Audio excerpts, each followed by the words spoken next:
ચોમાસાની શરૂઆત થાય એટલે જગ્યાએ પાણી ભરાઈ જતા હોય છે અને વોટર લીકેજની સમસ્યાઓ સામે આવતી હોય છે। ત્યારે નવી બનેલી સંસદમાંથી પણ આવા દ્રશ્યો સામે આવ્યા છે અને આ મામલે ભારતીય જનતા પાર્ટીને વિપક્ષના નેતાઓ દ્વારા ઘેરી લેવામાં આવી છે। શું છે સમગ્ર વિગત વાત કરીશું આ વિડીયોમાં।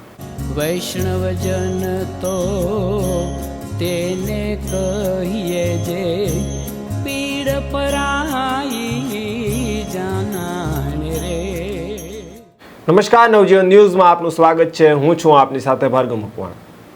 હવે દેશના સામાન્ય લોકોની સમસ્યા એ દિલ્હીમાં બેસતા રાજનેતાઓની સમસ્યા પણ બની છે, કેમ કે જ્યારે ચોમાસું આવે ત્યારે સામાન્ય લોકોના ઘરમાંથી ટપ પાણી પડતા હોય છે અને ત્યાં કોઈક ડોલ રાખી અને પાણીને તેમાં ભરવામાં આવતું હોય છે। ત્યારે આવા દ્રશ્યો એ દેશની નવી બનેલી સંસદમાંથી સામે આવ્યા છે। કોંગ્રેસના એક સાંસદ દ્વારા પોસ્ટ કરી અને વિડીયો મૂકવામાં આવ્યો છે, સાથે લખવામાં આવ્યું છે કે નઈ સંસદ। પહેલાં તમે તે વિડીયો જોવો, ત્યારબાદ આપણે એના વિશે વાત કરીએ।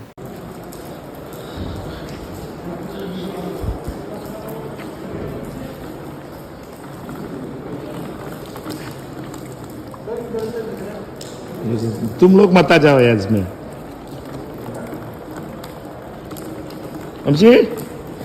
Good speech. આ વિડીયોની અંદર જે દેખાઈ રહ્યું છે તે નવી સંસદનું પરિસર છે। કહેવામાં આવી રહ્યું છે કે આ લોબી કે જેનો રાષ્ટ્રપતિ ઉપયોગ કરે છે તે લોબીના આ દ્રશ્યો છે અને ત્યાંથી ટપ પાણી પડી રહ્યું છે અને એક ડોલની અંદર તે પાણીને ભરવામાં આવી રહ્યું છે। ત્યારે વિપક્ષના નેતાઓ દ્વારા પણ સરકારને આ મામલે ઘેરી લેવામાં આવી છે અને તેમના ઉપર ભ્રષ્ટાચાર સહિતના આરોપો લગાવવામાં આવી રહ્યા છે। ત્યારે અખિલેશ યાદવ દ્વારા પણ ટ્વીટ કરી અને કહેવામાં આવ્યું કે આના કરતાં તો જૂની સંસદ સારી હતી, ત્યાં પાણી તો નહોતું પડતું અને જ્યાં સુધી અહીં પાણીની કોઈ વ્યવસ્થા ના થઈ ત્યાં સુધી આપણે બધાએ જૂની સંસદમાં જતું રહેવું જોઈએ। આ દ્રશ્યો સામે આવતાની સાથે જ આ વિડીયો પણ ખૂબ વાયરલ થઈ રહ્યો છે અને આ દેશની સંસદ કે જે હમણાં નવી બનાવવામાં આવી હતી અને દેશનું ગર્વ કહી શકાય, દેશની બધી વ્યવસ્થાઓ ત્યાંથી ચાલતી હોય છે અને આપણે ચૂંટેલા સાંસદો જ્યાં જઈ અને બેસતા હોય છે તે સંસદની અંદરથી પાણી પડતાના આ દ્રશ્યો સામે આવતા જ હાહાકાર મચ્યો છે।